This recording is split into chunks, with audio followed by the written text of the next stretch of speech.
तो इंसान जो अपने अमल करता है उसकी बुनियाद पर अपनी तकदीर को लिखता है। लिहाजा अपने अमाल को बेहतर करें ताकि आपकी तकदीर जो है वो बेहतर हो जाए। प्यारे बच्चों, कैसे हैं आप? मैं उम्मीद करता हूं कि आप सब ठीक होंगे। प्यारे बच्चों, welcome to GS academy YouTube channel. आज का हमारा जो टॉपिक होगा that is going to be water as a solvent. ये बहुत बड़ा टॉपिक है क्योंकि ज़मीन पर पानी कसरत से पाया जाता है। पानी लाइफ का सिंबल है। जैसा कि मैंने पहले आपको प्रॉपर्टीज़ ऑफ वाटर के बारे में पढ़ा दिया। इसके अलावा मैंने आपको बताया कि आखिर कौन से ऐसे ज़राए हैं जहाँ से हम पानी हासिल करते हैं, सोर्सेज ऑफ वाटर, जिसमें मैंने आपको बताया कि ओशंस फ़िलहाल सबसे बड़ा ज़रिया है जहाँ से हम पानी हासिल कर लेते हैं। प्यारे बच्चों, पानी की एक ख़ासियत ये है कि अल्लाह ताला ने पानी को जो है वो समंदरों में रखा है और समंदरों से निकल कर ये पहाड़ों की चोटियों पे चला जाता है, ये दरियाओं में चला जाता है, ये नीचे नदी नालों में चला जाता है, ये कुओं में चला जाता है, ये हवा में रहता है, ये बादल बन जाता है। और पानी के बारे में मैं आपको क्या क्या बताऊं, अनगिनत प्रॉपर्टीज़ पानी की मौजूद हैं जो मैंने कुछ पिछले टॉपिक्स में आपको बताई। पानी बेसिकली अल्लाह ताला ने समंदरों में प्रिजर्व कर दिया है हमारे लिए लाखों करोड़ों सालों के लिए। पानी में अल्लाह ताला ने नमक को मिलाया है ताकि पानी सेव रहे, पानी जो है वो काबिल इस्तेमाल रहे। तो लिहाजा ये पानी जो खारा है, ये जो समंदरों में है, इसको प्रिजर्व किया गया है। तो अब सबसे बड़ा सवाल यहाँ पर यह पैदा होता है कि आखिर पानी में इतनी नमकियात हैं समंदर के अंदर, ये कैसे मुमकिन है कि पानी में इतनी नमकियात जो हैं वो शामिल हैं। प्यारे बच्चों, पानी में जो नमकियात शामिल हैं वो पानी की एक ख़ासियत की वजह से है। जैसे कि आपने जूनियर क्लासेस में पढ़ा था कि पानी में जो शय मिक्स होती है उसको हम सॉल्यूट कहते हैं। The substance which is there in a solution but in a smaller quantity. ऐसा सब्सटेंस जो सॉल्यूशन में रहे लेकिन थोड़ी क्वांटिटी में हो उसको सॉल्यूट कहा जाता है, और जो सब्सटेंस ज़्यादा क्वांटिटी में हो उसको सॉल्वेंट कहा जाता है। तो अभी हम फ़िलहाल जितने भी सॉल्वेंट्स पूरी दुनिया में मौजूद हैं उनको भूलकर सिर्फ एक सॉल्वेंट की बात करेंगे जो कि पानी है, जो कि वाटर है। प्यारे बच्चों, पानी जो है इसको यूनिवर्सल सॉल्वेंट कहा जाता है। यूनिवर्सल सॉल्वेंट का मतलब ये होता है कि दुनिया की कोई भी शय अपने अंदर मिक्स रखने की सलाहियत रखता है। जैसे कि ज़्यादातर हम जो चीज़ पानी में मिक्स देखते हैं वो मिनरल्स ही हैं। थोड़ी देर पहले मैंने आपसे कहा कि समुद्रों में नमक भरा पड़ा है पानी को सेव करने के लिए, तो इसलिए मिनरल्स यानी कि सॉल्ट्स आप कह लें कि पानी में जो हैं वो मिक्स रहते हैं, और ये सॉल्ट्स पानी में मिक्स रह कर पानी को सेव रखते हैं। तो प्यारे बच्चों, इसके अलावा पानी की एक और बहुत अच्छी खासियत है, बहुत बड़ी खासियत है, जिसे हम एक्सेप्शनल खासियत कह सकते हैं। एक एक्सेप्शनल ज़रा हट के एक खासियत है कि पानी के अंदर एक कैपेबिलिटी है that is called hydrogen bonding. जैसे कि आपने देखा कि पानी और पानी जो हैं वो आपस में एक कमज़ोर ताकतों से मिलते हैं।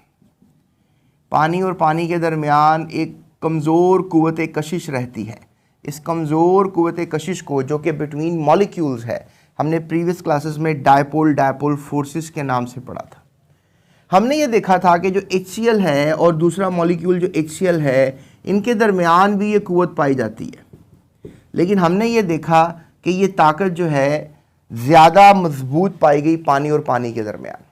यानी आप कह लें कि हाइड्रोजन क्लोरीन के साथ जो एक मॉलिक्यूल है उसका दूसरे हाइड्रोजन क्लोरीन मॉलिक्यूल के साथ जब इंटरेक्शन होता है, इसको भी डायपोल फोर्सेस ही कहा जाता है।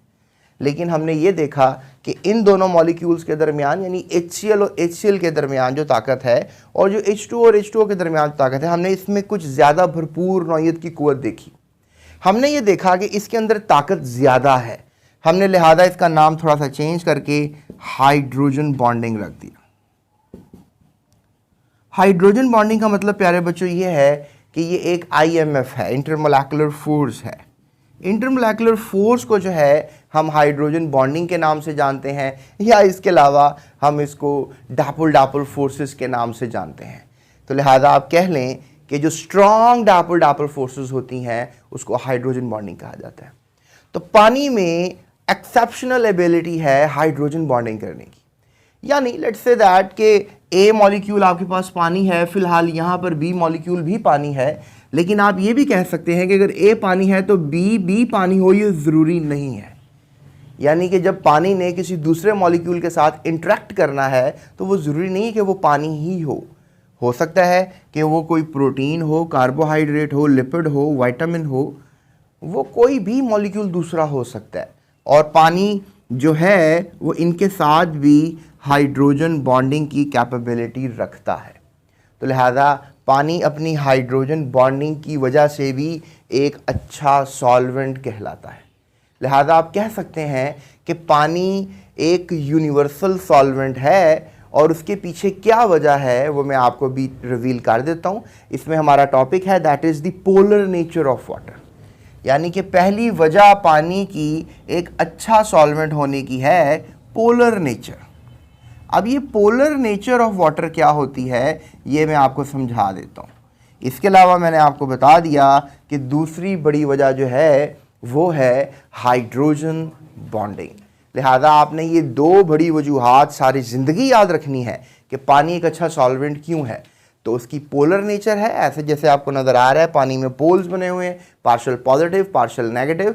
तो जो पोल्स बने हुए मॉलिक्यूल्स होते हैं उनको पोलर मॉलिक्यूल्स कहा जाता है। नो डाउट HCl भी एक पोलर मॉलिक्यूल है, लेकिन पानी चूंकि हाइड्रोजन बॉन्डिंग कैपेबिलिटी रखता है तो लिहाजा इसकी पोलैरिटी जो है वो ज़्यादा मायने रखती है, क्योंकि HCl पूरी दुनिया में या कोई और दूसरा मॉलिक्यूल इतना ज़्यादा पाया नहीं जाता, लेकिन पानी चूँकि भरपूर मिकदार में मौजूद है और भरपूर अंदाज से सारे मिनरल्स को अपने अंदर डिज़ोल्व कर रहा है, तो उसकी बड़ी वजह साइंसदान समझते हैं पोलर नेचर ऑफ वाटर या फिर हाइड्रोजन बॉन्डिंग। तो लिहाजा हम पोलर नेचर ऑफ वाटर के ऊपर बात करते हैं और उसको समझने की बात करते हैं वो आपसे पोलर नेचर ऑफ वाटर की। आखिर पोलर नेचर ऑफ वाटर कैसे एक वजह बनती है किसी भी कंपाउंड को अपने अंदर डिज़ोल्व कर लेने के लिए। लेट्स से दैट कि हमारे पास कंपाउंड्स आयोनिक हैं, लेट्स से दैट हमारे पास कंपाउंड कोवेलेंट है, लेकिन ये पानी में हल हो जाते हैं।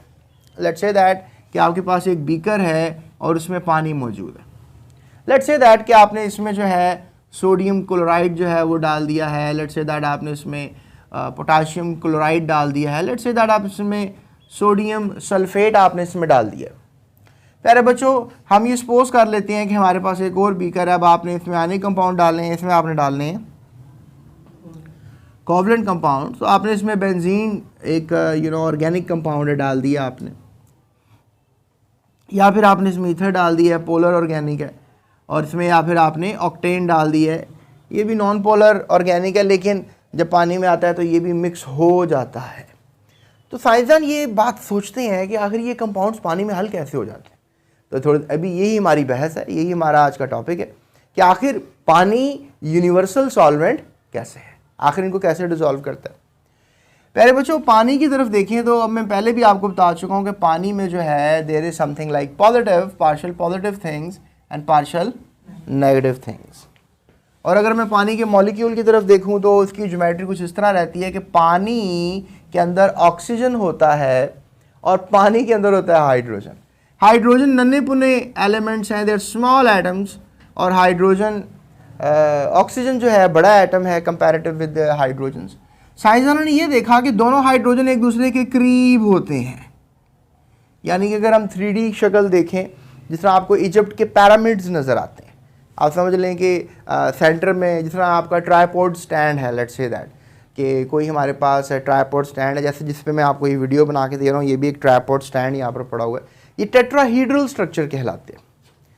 लेट्स से दैट कि कोई चीज़ हमारे पास सेंटर में है और उसके साइडों पे जो है we have a kind of a structure. ठीक है, उसको मैं बना के दिखाता हूँ आपको।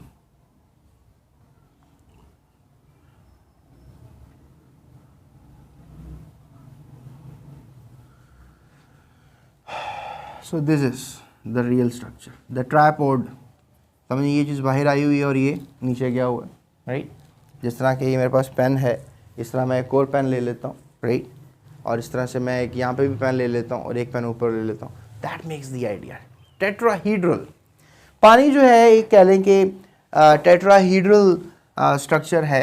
इसमें होता ये है कि ये जो दो हाइड्रोजन्स हैं, लेट्स से दैट कि आपके पास एक ट्राइपॉड स्टैंड है, ठीक है, ये इसका तीसरा पैर है, तो ये जो दो पैर हैं, ये वाले दो पैर, लेट्स से दैट ये वाले, और जो तीसरा पैर है, ये दो पैर थोड़े से आपस में करीब है comparative with the third one. इनके दरमियान एंगल है 104.5 डिग्री का। ये आपने भूलना नहीं है, ये बोर्ड का आपको एमसीक्यू आएगा कि बताएं जी पानी में दो हाइड्रोजन एटम्स के दरमियान जो है वो क्या एंगल होता है। दैट इज़ 104.5 जो कि लेस देन 105 है। तो अब ये बाकी जगह जो है पानी में लोन पेयर्स ने घेरी हुई है, बाकी जगह जो है वो पानी में टेट्राहीड्रल स्ट्रक्चर है और उसमें लोन पेयर्स ने जो है वो भी जगह घेरी हुई है। तो अब मैं आपको बताना क्या चाह रहा हूँ प्यारे बच्चों, मैं आपको बताना ये चाह रहा हूँ कि जो हमारे पास हाइड्रोजन है उसके जो लोन पेयर्स हैं, अब एक बड़ा सिनेरियो क्रिएट करने लगा हूँ, ज़रा ध्यान कीजिएगा बोर्ड पे। यहाँ पे हमारे पास एक और पानी का मॉलिक्यूल जो है लेट्स से दैट हमारे पास मौजूद है, ठीक है, देखिएगा। और इसी तरह से हमारे पास यहाँ पे भी एक पानी का मॉलिक्यूल मौजूद है, सो लुक एट दैट। और इसी तरह से यहाँ पे भी हमारे पास एक पानी का मॉलिक्यूल मौजूद है, ओके। और इस तरह से हमारे पास यहाँ पर भी एक पानी का मॉलिक्यूल मौजूद है। सो देखें इस ये हमारे पास आपको पता है पार्शियल पॉजिटिव बॉडी है, ये सारी क्या हो जाएगी partial positive bodies, hydrogen partial positive bodies हैं। और ये जो लोन पेयर है ये नेगेटिव साइड है, ये भी लोन पेयर जो है वो नेगेटिव साइड है, negative side. So look at that, इसके दरमियान अट्रैक्शन पैदा होगी, एग्री। इसके दरमियान इसके साथ अट्रैक्शन पैदा होगी, एग्री। इसके दरमियान इसके साथ अट्रैक्शन पैदा होगी, एग्री। इसके दरमियान इसके साथ एक वाटर मॉलिक्यूल है प्यारे बच्चों, ये देखें, ये देखें, एक वाटर मॉलिक्यूल है। अब एक वाटर मॉलिक्यूल ने आपको नजर आ रहा है कि चार वाटर मॉलिक्यूल्स को अट्रैक्ट कर लिया हाइड्रोजन बॉन्डिंग की मदद से। अब हो क्या रहा है कि ये जो अट्रैक्शन है बिटवीन वाटर मॉलिक्यूल्स ये कहलाती है इलेक्ट्रोस्टैटिक इंट्रैक्शन। हाइड्रोजन बॉन्डिंग भी आपको पता है चार्ज पार्टिकल्स के दरमियान एक ताकत का नाम है। तो जब भी चार्ज पार्टिकल्स के दरमियान एक ताकत पैदा होती है, चाहे वो एटम्स हो तो आयनिक बॉन्ड बन जाता है, ट्रांसफर ऑफ इलेक्ट्रॉन हो जाता है, लेकिन मॉलिक्यूल्स आपको पता है वो भी आपस में थोड़ा बहुत अट्रैक्शन रखते हैं। तो लिहाजा आप कह सकते हैं कि पानी में जो है वो आपस में एक ताकत है, कुव्वत है जो पानी को जोड़े रखती है, समंदरों में बनाए रखती है, ग्लास में बनाए रखती है। लेकिन टेम्परेचर आकर जब सरफेस पे हिट करता है, टेम्परेचर आके जब सरफेस पे हिट करता है तो इनकी क्या करता है, ये बॉन्ड्स को तोड़ता है। और जब ये बॉन्ड्स टूटते हैं तो फिर पानी एवापोरेट होता है। जब आप नीचे से हीट करते हैं तो फिर ज़्यादा सारे बॉन्ड्स टूटते हैं सरफेस के ऊपर और पानी जल्दी जल्दी से। तो प्यारे बच्चों मैं आपको बताना ये चाह रहा हूँ कि पानी के दरमियान अट्रैक्शन होती है, लेकिन जब आप इसमें कोई आयनिक कंपाउंड डाल देते हैं, जब इसमें कोई sodium chloride, potassium chloride, sodium sulphate, any other calcium के कोई सॉल्ट ले लें, कैल्शियम क्लोराइड्स, तो अगर आप पानी में डालते हैं तो फिर होता क्या है, फिर होता ये है जो मैं आपको बताने लगा हूँ कि पानी एक पोलर मॉलिक्यूल है, एग्री, और जो दूसरा कंपाउंड है वो भी पोलर है। अब नोटिस कीजिएगा एक चीज़ बड़ी इंपॉर्टेंट मैं आपसे शेयर करने लगा हूँ। अब पानी जो है पोलर है, let's say that sodium chloride, let's say that ये रहा सोडियम और ये रहा क्लोराइड। अब इनके दरमियान एक बड़ी ज़बरदस्त ताकत है जिसे हम कहते हैं आयोनिक ताकत, the ionic force, the ionic bond. Sodium chloride को कौन तोड़े? अगर आप इसको तोड़ना चाहते हैं सोडियम क्लोराइड को, चाइना डिश में लेके जाएं, नमक को आप तकरीबन इसको हीट कर लेंगे, नमक को, नमक गर्म हो जाएगा लेकिन आप इसको पिघला नहीं सकेंगे। आप इसको भट्टी में ले जाएं, भट्टी में जब आप ले जाएंगे तो इसको हीट करेंगे तो तकरीबन भट्टी का टेम्परेचर कितना होना चाहिए, 800 डिग्री। तो ये आपको सॉलिड से क्या बनता हुआ नज़र आ जाएगा, लिक्विड। और फिर अगर आप भट्टी का टेम्परेचर 1413 डिग्री कर देंगे तो फिर ये बॉयल होके क्या बन जाएगा, गैस। अब देखो खुद सोचो, एक पॉइंट सोचो जो भी मैंने रेस करना है, पानी को तो 800 डिग्री टेम्परेचर चाहिए, सॉरी सोडियम क्लोराइड को 800 डिग्री टेम्परेचर चाहिए मेल्ट होने के लिए। ध्यान करो, सॉलिड चीज़ लिक्विड बनी और लिक्विड चीज़ जो है वो गैस बनी। सॉलिड क्या था? NaCl। जब मेल्ट हुआ तो वो बन गया लिक्विड NaCl। और हो सकता है कि जब वो गैस बना हो तो पार्टिकल्स अलग-अलग आयंस की शक्ल में चला गया हो। उड़ गया ना, ख़त्म हो गया, चला गया। पानी तो 100 डिग्री से नीचे ही रहता है ना, पानी तो 100 डिग्री से नीचे ही रहता है। पानी जो आपके रूम का दर्जा हरारत है उतना ही पानी का दर्जा हरारत है। प्यारे बच्चों, पानी में एक बड़ी ज़बरदस्त खासियत है जिसे हम डाइलेक्ट्रिक कांस्टेंट कहते हैं। अब ये डाइलेक्ट्रिक कांस्टेंट क्या है? डाइलेक्ट्रिक कांस्टेंट एक वो चीज़ है जो पानी को कैपेबल बनाती है कि वो अपने अंदर आने कंपाउंड को डिसॉल्व कर लेता है, वो उनके आयंस बना देता है। कैसे? चेक कीजिएगा। लेट्स से दैट ये हमारे पास क्लोरीन है और यहाँ पे पानी में डाल दिया हमने, इसको पानी में डाला हुआ है, ठीक है। और यहाँ पे क्या सीन हो रहा है कि ये हाइड्रोजन है, ठीक है, और ये पॉजिटिवली चार्ज हाइड्रोजन है। यहाँ पर देखें आप, ये भी हाइड्रोजन है। ऐसे ही था ना अभी स्ट्रक्चर बनाया, क्या एंगल था इसके दरमियान? 104.5 था। तो ये ऑक्सीजन बड़ा एटम है। मैंने अभी आपको गुफ्तगू के शुरू में बताया कि ऑक्सीजन बड़ा एटम होता है और हाइड्रोजन छोटे एटम्स होते हैं। तो देखो एक मॉलिक्यूल बन गया पानी का, ये भी एक मॉलिक्यूल बन गया पानी का, और यहाँ पे हमारे पास एक और मॉलिक्यूल बन गया किसका? पानी का। लेकिन इधर इस साइड पे जो सोडियम वाली साइड है, यहाँ पर ऐसा सीन नहीं होता। चेक कीजिएगा, यहाँ पे नेगेटिव साइड जो है वो अट्रैक्ट करेगी किसको? सोडियम को। खुद सोचे ना, ऑपोजिट अट्रैक्ट्स। तो पानी की जो ऑपोजिट साइड्स हैं वो आएंगी ना इस तरफ, पॉजिटिव साइड जाएंगी अट्रैक्ट करने किसकी तरफ? क्लोरीन की तरफ। और जो नेगेटिव साइड्स हैं वो क्या आएंगी? वो सोडियम की तरफ आएंगी। समझ रहे हैं इस चीज़ को आप? इस साइंस को समझिएगा यहाँ पर। आई होप आपको समझ में आ रही। अब पता क्या होगा, ये डाइलेक्ट्रिक कांस्टेंट की वजह से, यानी कि अंदर इतनी कैपेबिलिटी है कि जो आयनिक फोर्सेस हैं, जो सॉल्यूट फोर्सेस हैं, ये एक सॉल्यूट है, ये भी एक सॉल्यूट है, इनके दरमियान जो एक फोर्स है, एक ताकत है, ये कमज़ोर पड़ जाएगी प्यारे बच्चों। अगर पड़ जाती है तो फिर ये दोनों इकट्ठे नहीं रह सकते, इन दोनों को आपस में जुदा होना पड़ेगा। चेक कीजिएगा। अब ये मैं आपको स्ट्रक्चर ऐसा बना के दिखा रहा हूँ कि जिसमें मैंने क्या कर दिया, सोडियम को और क्लोरीन को थोड़ा बहुत जुदा कर दिया। और मैं अब आपको जो डायग्राम बना के दिखा रहा हूँ, उस डायग्राम में ये बात बताना चाह रहा हूँ कि अब जो सोडियम है वो अलहदा हो चुका है और जो क्लोरीन है वो अलहदा हो चुका है। ये देखिए, ठीक है, नेगेटिव बॉडी, पॉजिटिव बॉडी। अब खुद सोचें, अब इसको अलहदा रखेंगे तो फिर अट्रैक्ट कर जाएंगे ना आपस में। जब पानी को उबालेंगे आप, पानी उड़ गया, पीछे नमक फिर रह जाएगा, फिर अट्रैक्ट कर जाएंगे। लेकिन अगर पानी रहेगा इन दोनों के दरमियान तो इन दोनों को कभी वो जुड़ने नहीं देगा। वो अब समझ में आई आपको क्या मसला है? ये पोलर नेचर का, कि पानी पोलर है और दूसरे पोलर को वो किसी तरीके से उसके गुंजल को तोड़ देता है, सॉल्यूट के सोडियम क्लोराइड को लहदा कर देता है, और जब वो लहदा करता है तो फिर घेरा भी डाल देता है, यानी कि अब तुम दोनों आपस में नहीं मिल सकते, इसलिए पानी में नमक गायब हो जाता है। चेक कीजिएगा, यहाँ पे अब क्या होगा, यहाँ पे ऑक्सीजन जो है वो आकर ऑक्यूपाई कर लेगा सारी जगह को सोडियम के, और यहाँ पे कौन आके ऑक्यूपाई कर लेंगे सारी जगह को? हाइड्रोजन आके कर लेंगे। चेक कीजिएगा आप इस बात को भी, ये पॉजिटिव बॉडीज आके इसको क्या कर लिया? ऑक्यूपाई कर लिया। यहाँ पे किसने आके ऑक्यूपाई कर लिया? नेगेटिव बॉडीज ने आके ऑक्यूपाई कर लिया। इस तरीके से सोडियम और क्लोरीन लहदा हो गए, और जब सोडियम और क्लोरीन लहदा हो जाएंगे then there is no chance of mixing again.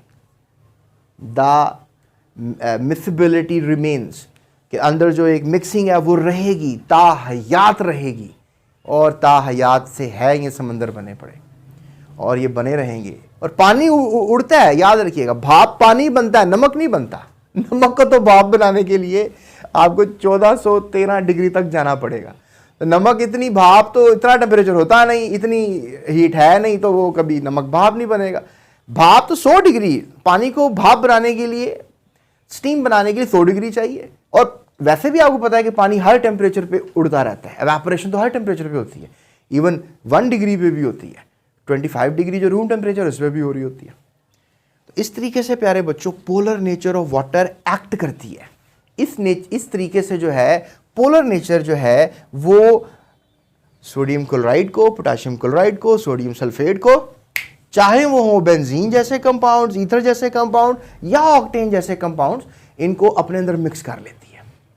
ये भी याद रखिएगा अपने अंदर पोलैरिटी ले आते हैं, ये भी पोलैरिटी ले आते हैं। ये पोलर होते नहीं है, ले आते हैं, लेकिन ये जो ईथर है ये पोलर होता है, इसकी नेचर ही पोलर है।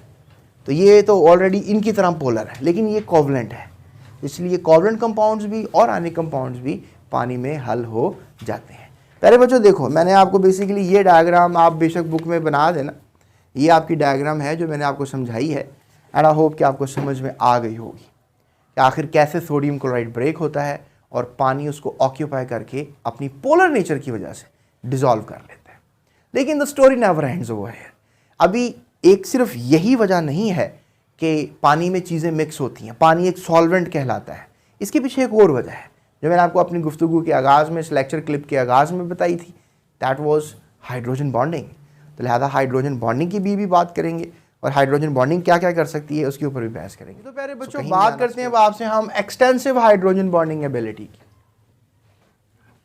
जैसा मैंने आपको बताया कि पानी के मॉलिक्यूल में जो है वो 2 हाइड्रोजन एटम्स होते हैं और उनके दरमियान एक एंगल होता है, दैट इज़ 104.5 डिग्री, और इनमें लोन पेयर्स होते हैं।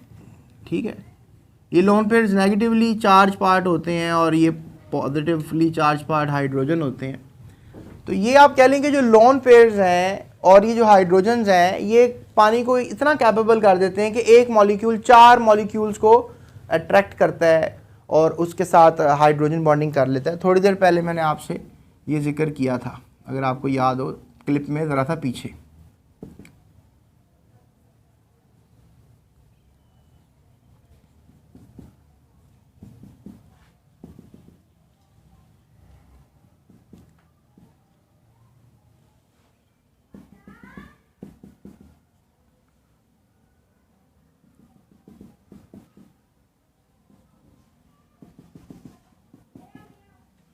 तो आप देख रहे हैं कि एक मॉलिक्यूल जो है वो अट्रैक्ट कर पा रहा है 4 वाटर मॉलिक्यूल्स को।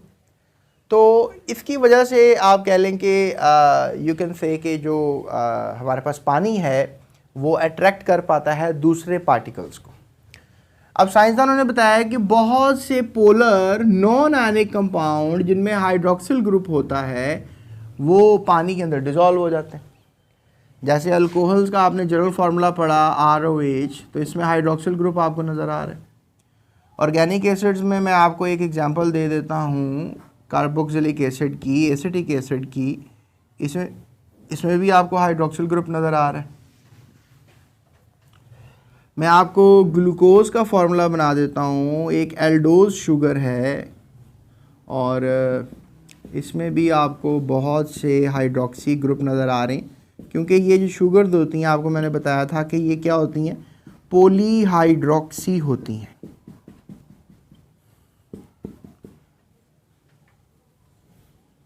ये सब हाइड्रोक्सी ग्रुप्स आपको नज़र आ रहे हैं। इसकी वजह से क्या होता है कि ये जो ग्लूकोज है पानी में हल हो जाती है। So that is basically C6H12O6। इसी तरह से आप कह लो कि जब ग्लूकोज और ग्लूकोज जो है वो आपस में मिल जाती हैं, ठीक है, वो आपस में मिल जाती हैं तो they make something like sucrose,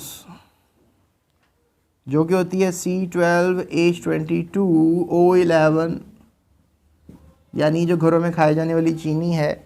इसमें भी डेफिनेटली जब ग्लूकोज मिल रही है, बल्कि मैं आपको ये थोड़ा सा मिसगाइड कर रहा हूँ, ये ग्लूकोज और फ्रुक्टोज मिलती है तो सुक्रोज बनती है। ग्लूकोज मिलने से माल्टोज बनती है।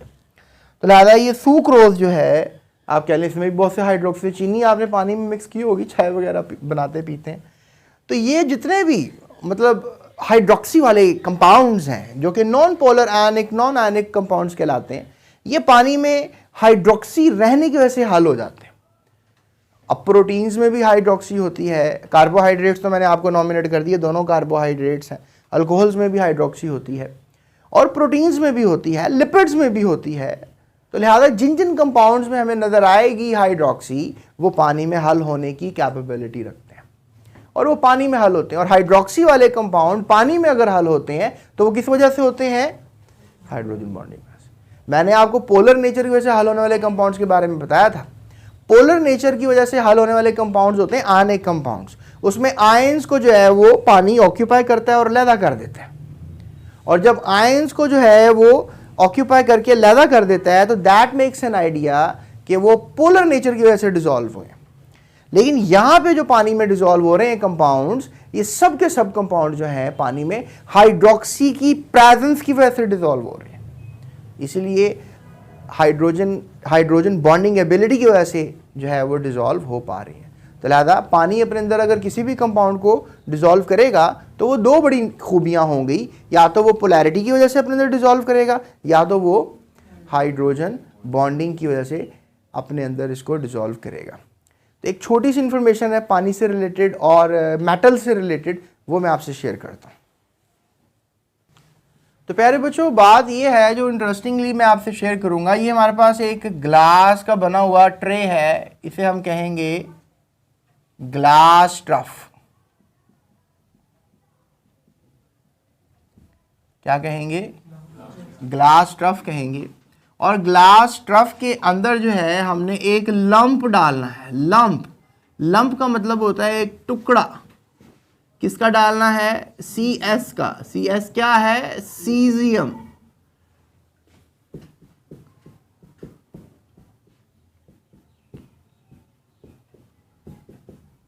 ये देखें, ये पहला ग्रुप है प्रोडक्ट टेबल का। इसमें हाइड्रोजन को निकालकर सब एलिमेंट्स अल्कली मेटल्स कहलाते हैं, और जिसमें जो सीजियम है वो हमने लेना है। तो सीजियम को जब आप इसमें डालेंगे, इस टुकड़े को इस ग्लास ट्रफ में डालेंगे, पानी के अंदर डालेंगे, तो क्या होगा कि ये पूरे ग्लास ट्रफ को जो है वो एक विगरस रिएक्शन करेगा। ये लफ्ज़ याद रखिएगा, विगरस। ठीक है, VIG, आगे लिखेंगे OROUS, विगरस, यानी कि बहुत फुर्तीला, बहुत तेज। तो एक बहुत तेज रिएक्शन होगा, और इतना तेज रिएक्शन होगा कि ग्लास ट्रफ के चीथड़े उड़ जाएंगे। तो लिहाजा ये मैं आपको अभी दिखाता भी हूं।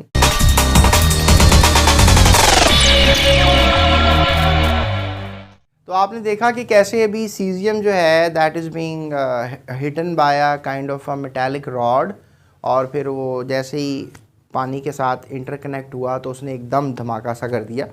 तो ये कोई TNT नहीं था, ये सीजियम ही था। लेकिन अगर आप ग्लास ट्रफ भी लेंगे, उसमें इसको एक पानी में डाल देंगे, तो that will also make sure कि वो पूरा ग्लास ट्रफ तोड़ देगा विगरस रिएक्शन की वजह से। तो बस आपने ये रखना है याद कि कौन सा एलिमेंट विगरस रिएक्शन करेगा पानी के साथ, वो है सीजियम। और ये भी सब ऐसे ही है, rubidium, potassium, sodium and lithium. लेकिन रिएक्टिविटी डाउन द ग्रुप बढ़ना शुरू हो जाती है, यानी कि ये इतने विगरस नहीं होंगे सोडियम पोटाशियम, लेकिन रुबिडियम और पोटाशियम भी काफ़ी हद तक विगरस रहेंगे। फ्रांसियम तो रेडियो एक्टिव होते हैं, तो ये इस्तेमाल नहीं किए जा सकते एज एन एक्सपेरिमेंट्स। तो बड़े कंट्रोल तरीके से लैब्स के अंदर आप इसको फ्रांसियम को भी पानी के साथ रिएक्ट करके प्रूव कर सकते हैं कि ये भी पानी से बड़ा विगरस रिएक्शन करता है। बहरहाल ये हमारी क्लिप था जिसमें मैंने आपको बताया the hydrogen bonding and polar nature of water. अब मैं आपको बताऊंगा the test yourself questions which is something like 15.1, और इसमें कौन कौन से सवाल आ रहे हैं उनको जानने की कोशिश करते हैं। जी मेरे बच्चों, बात करते हैं आपसे टेस्ट योर सेल्फ 15.1 की। लिखा हुआ है जी कैपिलरी एक्शन क्या होता है। तो ये राइजिंग है जी पानी की, from bottom to the top. ये जो आप दरख्तों में पानी देखते हैं, ये नीचे से वो आखिरी पत्ते तक चला जाता है। तो ये नालियों में एक ख़ास किस्म की कोहेरेंट टेंशन थ्योरी हमने पढ़ी थी 9th क्लास में, कि ताकत होती है साइडों पे भी पानी चिपक जाता है और आपस में भी एक दूसरे से चिपका हुआ होता है। तो बहरहाल ऊपर जब ट्रांसपायरेशन होती है, यानी ऊपर से जब पानी जाता है तो नीचे पानी का प्रेशर कम हो जाता है, ज़्यादा हो जाता है, और ऊपर पानी का प्रेशर कम हो जाता है, जिस वजह से पानी ऊपर की तरफ चढ़ाई शुरू कर देता है। इसे हम कैपिलरी एक्शन कहते हैं, और ये सरफेस टेंशन की वजह से अमल हो रहा होता है। तो ये भी आपने बात याद रखनी है। उसके बाद जी हमारे पास अगला सवाल है, point out the 2 properties of water that make it excellent solvent. पानी की कोई ऐसी प्रॉपर्टीज़ बताओ जो इसको एक्सीलेंट सॉल्वेंट बना देती हैं। तो पोलैरिटी ऑफ वाटर है, एक्सेप्शनल हाइड्रोजन बॉन्डिंग एबिलिटी है। ये मैंने आपको पहले भी लेक्चर दिया है, प्रॉपरली समझाया है ये मैंने आपको। अगला सवाल है कि पानी का मॉलिक्यूल पोलर क्यों है। तो प्यारे बच्चों, पानी का मॉलिक्यूल पोलर इसलिए क्योंकि उसमें जो एटम्स होते हैं उनकी आपस में इलेक्ट्रोनेगेटिविटी जो होती है वो सेम नहीं होती है। तो प्यारे बच्चों, ये जो डिफरेंस होता है एटम्स के दरमियान, ये दो हाइड्रोजन एटम्स के दरमियान 14.5 डिग्री का एक एंगल भी होता है, ये आपको पता होना चाहिए। बोर्ड में MCQ आ सकते हैं, मैंने बताया था आपको लेक्चर के दौरान। तो due to greater electronegativity of oxygen the shared paired of electron is more close to the oxygen compare to the hydrogen. यानी अब दोनों में इलेक्ट्रोनेगेटिविटी से जो इलेक्ट्रॉन है, ये जो लाइन होती है ना, ये दो इलेक्ट्रॉन को शो करती है। तो ये जो इलेक्ट्रॉन है किसी की तरफ अट्रैक्टेड है, ऑक्सीजन की तरफ, तो जिस वजह से ये पॉजिटिव चार्ज हो गया और ये नेगेटिव चार्ज, पोलर बना दिया इसको। So get partial positive charge, hydrogen get partial positive and oxygen get partial negative. In this way molecule becomes polar. So in short we can say that water becomes polar due to electronegativity difference between hydrogen and oxygen. Explain why non-ionic polar compounds are soluble in water. ये बताओ कि जो मतलब ऐसे compound हैं जो आयनिक नहीं होते लेकिन वो पानी में सॉल्युबल हो जाते हैं। जैसे HCl एक आयनिक कंपाउंड तो नहीं है, ये कोवलेंट कंपाउंड है, लेकिन ये पानी में हल हो जाता है। तो मैं क्या साइंसदान सारे ये बात करेंगे कि HCl जो है बेसिकली पोलर है और पानी भी पोलर है। तो पोलर में डिज़ोल्व होता है। आपने एक मकूला पढ़ा था, एक कमेंट पढ़ा था, एक लाइन पढ़ी थी प्रीवियस क्लासेस में, लाइक डिज़ोल्व लाइक, याद है आपको? आपने एक लाइन पढ़ी थी, लाइक डिज़ोल्व लाइक।